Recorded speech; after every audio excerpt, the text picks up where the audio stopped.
Hello, everybody. Just thought I'd give you guys a little tour of Fort Christmas today, since I am here with my son. Check out the place. Fort Christmas is actually a pretty cool fort that is available to the public for visitation. Right now, they have it closed, probably because of COVID. There's like a little building there with some other artifacts and stuff like that. And this isn't the real Fort Christmas. I think it's a reproduction. But normally they have the fort open when things aren't as crazy as they are right now. But it looks like they have the rest of the park mostly open though.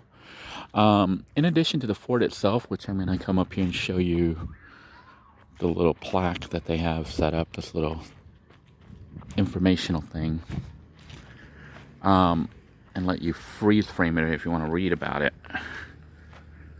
Okay, hopefully this is clear enough that you can freeze this frame and read it if you want to. But anyhow, they also set up like a bunch of the old style houses, from the early or the late 1800s to the early 1900s. So you see all these like houses and stuff that you can actually go through. I don't know if they have them closed or not because of COVID. This is my first time here during COVID. Like just trying to walk around and look around. But what's cool about this place is it's free. So if you happen to be in Orlando or going through Orlando on Highway 50 between Orlando and the Kennedy Space Center, it says staff only, so they're using it as an office.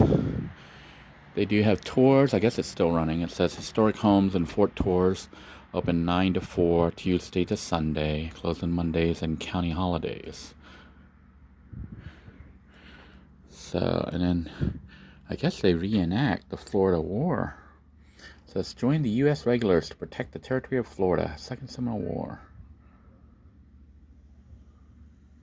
It's the 3rd U.S. Artillery is a living history reenactment group dedicated to the study and historically accurate portrayals of military and civilian life during the Jacksonian era. So if you're into history and stuff, they also have Fun on the Farm, Fort Christmas. This is off Fort Christmas Road. The address is 1300 Fort Christmas Road. And yeah, the town I'm in is actually Christmas. See, it's Christmas. So it's almost Christmas Day. It's like December 22nd, I think. And, we decided to visit the City of Christmas and hang out at Fort Christmas just to take a look around and just enjoy the quiet of nature. And, it's mostly empty. There's like the buildings. Let's go take a look. You can walk around freely and check things out yourself, and sometimes they have information written, or you can go for the tour. And I think the tour itself is free too. I think these are what, different plows? All sorts of tools and stuff. So, and of course the trees around here have all I think those are called like Spanish moss on them. And it looks like they do have the buildings open. So we're gonna go look at some of the buildings here. I've done a couple tours in the past of this area, but we'll go ahead and do another one since this is during the COVID era. And it looks like they have a lot of it still open. They just don't have the fort itself out open for some reason. Probably because it's a confined space and they're afraid of people going in there and not being able to social distance. Whereas out here, it's all pretty much open. It's very scenic, very quiet. Beautiful place to be. I guess this is some kind of, what is it? It says cane grinding. So this is how they used to grind like cane. We get a lot of sugar cane here in Florida. So they would take this and I guess, you have a horse or something, a mule spinning it. And it makes these things go round and round, and you put the cane in it, and it squeezes it. You get all the juices out. It says every farmer had a patch of sugar cane that provided syrup and brown sugar. The patch was cultivated in low areas, getting sweet in late summer, October. It was cut and hauled by wagon to the mill where it was stripped and topped. To grind sugarcane, a mule was hitched to the long, soft shaft that turned the mule as the mule walked around. The cane was fed through the rollers, and the juice from the pressed stalks was collected through a burlap-covered barrel. Grinding and syrup cooking went on from late October through December. Families worked together at these times, hauling cane from their farms throughout the community to the mill location. So this is what a cane mill looks like, grinding. And they also have here, this is the cane grinding syrup making. This is where they would make it. So, and they even have stuff here for Braille. So, you have somebody who can't see but can read Braille. They have the information here in Braille. I guess it's probably the same information as here. If you guys want to read it, hold it here for a second and you can pause it and read it later. But basically, I guess they come here. These are all like, I think not the actual ones, but rebuilds, Although the buildings themselves were actual. What they did was they relocated them. They disassembled them, brought them here, and reassembled them. So a lot of people donated their family homes, the old ones. And that's what they used to set up this little tiny village or town, if you want to call it, of the town that we're in. Actually, there's a real city called Christmas. If you want to call it a city, it's more like a little couple blocks of housing and stuff like that. But where we're at right now, it is considered Christmas, the city. So, if you lived here, your mailing address would be the city of Christmas. I'm surprised I don't see Santa anywhere. I would think maybe one of these buildings has Santa in it. It says Merry Christmas right there. This may be Santa's house. Let's take a look. It says 1999 kiosk. This is not an old building, nor was it a church. We have photos in here of the oldest church in which it's still in use. It looks like it's locked. Can I get in? Got all these chairs you can sit out here.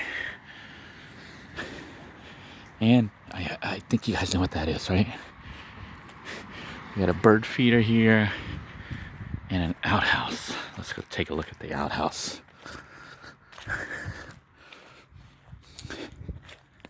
Okay, you could lock somebody inside.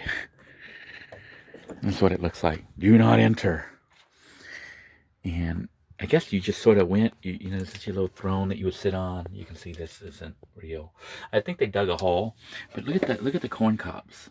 Yeah, you know what that's for? I think they used to use corn cobs to wipe their heinies. You use the corn cob to clean yourself. I don't know what this is. This looks like pieces of paper. I guess you could use that too. That was like old style toilet paper. But yeah, corn cob.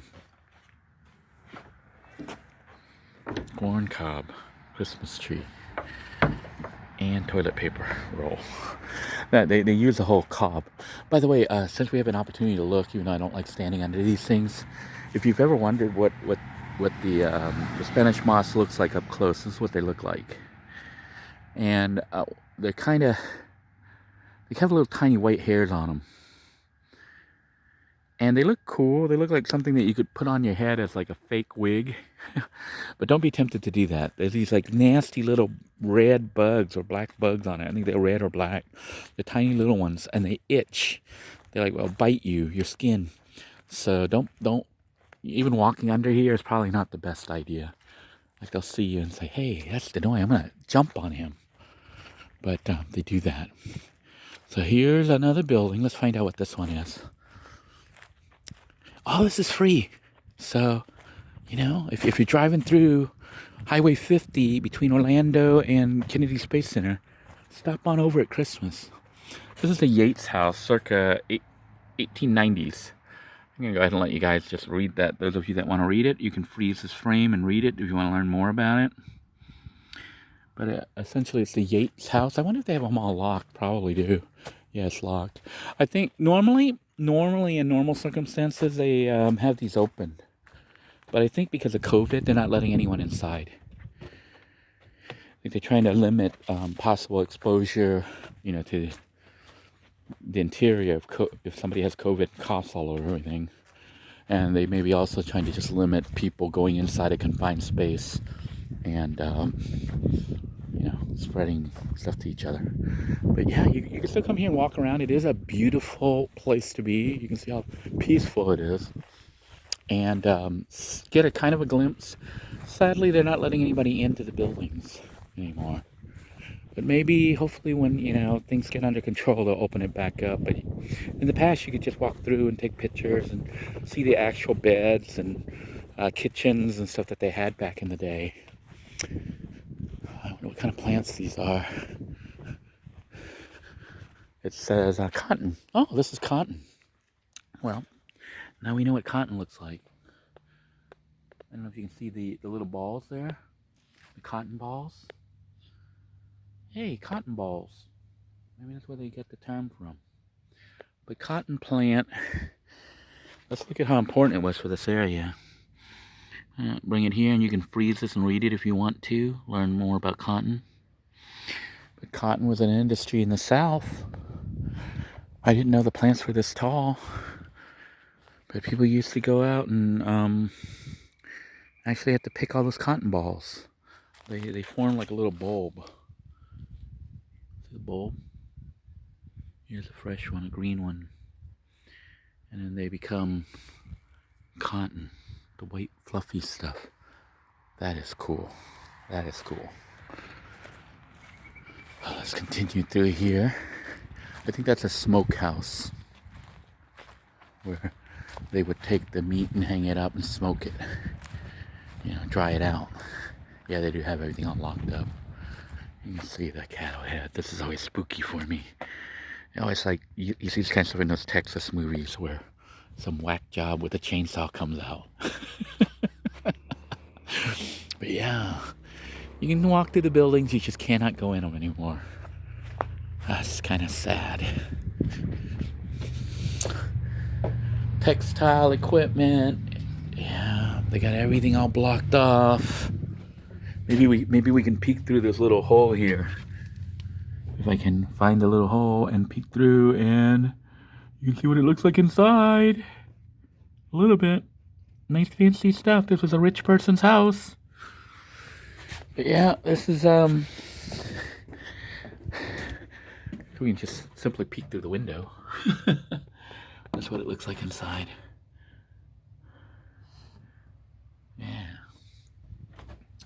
I guess this is for washing, doing your laundry. And I don't even know what these things are. It's like these are the modern utensil conveniences back in the day. You got your little lamp here, kerosene lamp. How cool is that? All sorts of hose and stuff. The Coal Manufacturing Company, Charlotte, North Carolina. I guess that probably was for seeding, probably for planting. I'm guessing. Yeah, I'm not a farmer. But yeah, this is neat, isn't it? You got little tractors over here.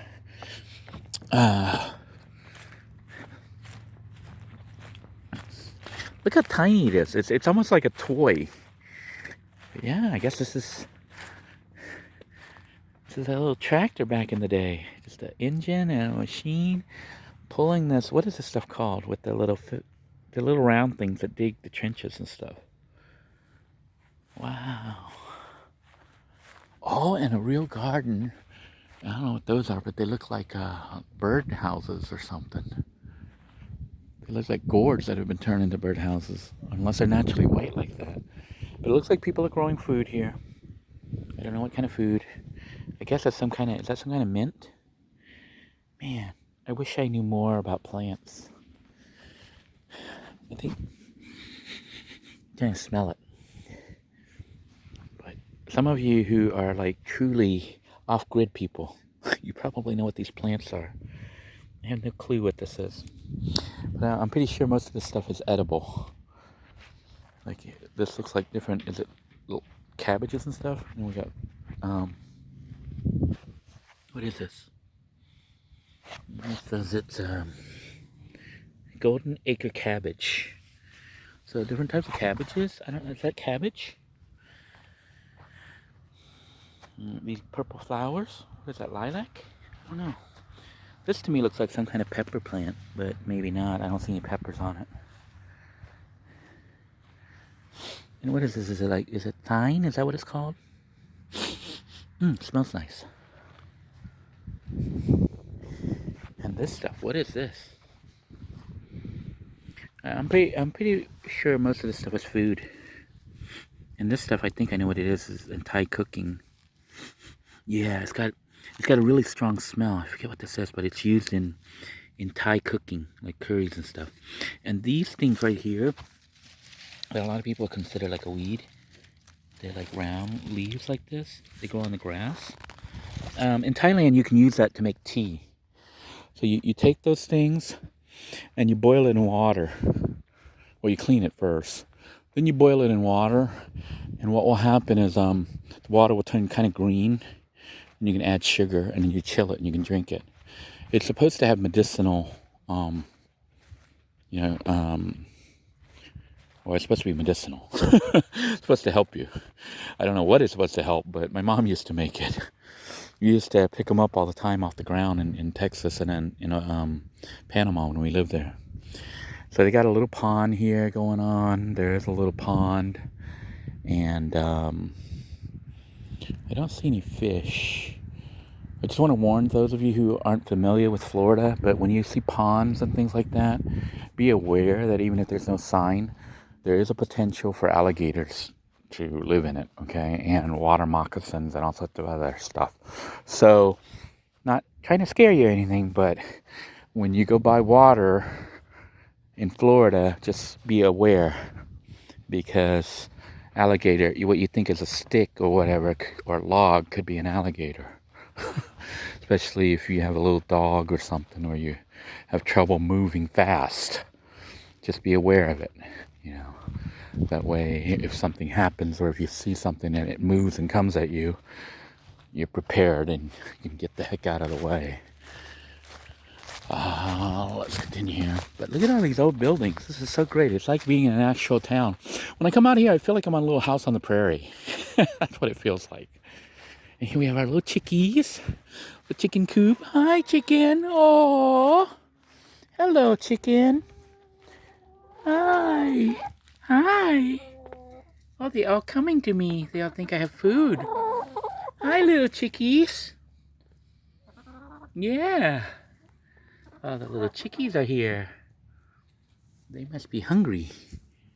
Well, there's food over there. They're just lonely. Every time I see a chicken coop, I think of, what's that cartoon? What's that cartoon with that male chick? He's like the one male rooster. It says rabbits. So evidently those aren't chicken, those are rabbits. That's what you want to read. And I think they have rabbits here in these little cages.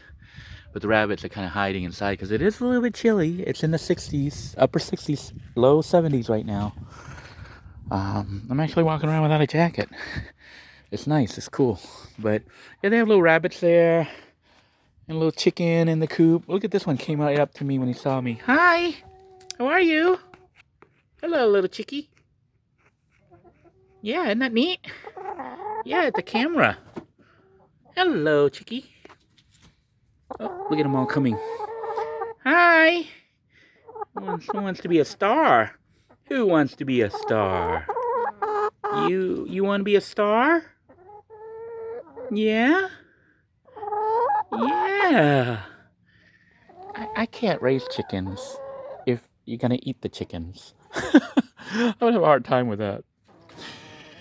I think if you truly want to be off-grid and survival type person, you have to be able to look at them as food. But I don't know. I hear them and I see them, and I would have a hard time eating them. I think I could raise chickens for their eggs, but I could not slaughter them to eat for meat. They just seem too sweet, so I don't know. I would have a hard time living off-grid, killing animals that I raise. Because to me, they would become like pets. But yeah, I could raise chickens to eat the eggs, which is bad. You know, that's their babies. But it's not as bad as the chicken coming right up to you. We're going to finish our trip by heading over and looking at I think there's like a donkey over there. 2 goats. Two goats? Two what? Pygmy goats? Oh. So, are there any donkeys? No. No donkeys, huh? On the sign it says there's a mule. Yeah, but I don't think there is. Maybe So, he got removed. I was checking them out, right? And then the white goat came up to me. And then he started peeing. And then he turned around and he started pooping. Oh! On you? Not on me. Oh, he's trying to show off. I wasn't in there. He's like, look at me, look at me, look at me. I can poop and I can pee. Yeah, please do not feed or touch the animals. I hope you weren't feeding or touching them. All right. So here are our little goats, and the white one is apparently Mr. Poopy. Mr. Pee-Pee, Mr. Poopy. You can meet Roland. Is it Roland? Roland, the mule, is invisible right now. He's in stealth mode. And Will and Charlotte are the pygmy goats. Those of you who want to freeze and learn more about these creatures, if you decide to come by here. And also Roland. I'm going to give you guys a nice shot, and we're going to end this video because it is going on and on and on. And people hate long videos, but this is a big place with lots to see and do. Hey, you two. How are you? Hello. The black one's the nicer one. Hi. Hello, little goat. Ah, they're hungry. They're like, ignore us. We're eating. We're eating. We're eating. We're eating. All right. I hope you guys enjoyed this really quick tour of Fort Christmas. It is, there's actually a whole nother section. If you have little kids, you can play over there. They have a pavilion. And it's all free. Yeah, and there's a bathroom right there. A decent bathroom. I don't know if it's open, but if it's open, it's a decent bathroom. If it's not open, at least if you're in a camper van, you have your own bathroom. So until next time, everyone, take care. God bless you all. Please stay safe. And remember, stop on by to Christmas if you happen to be passing through this area during Christmas. Bye-bye now, everybody. Merry Christmas.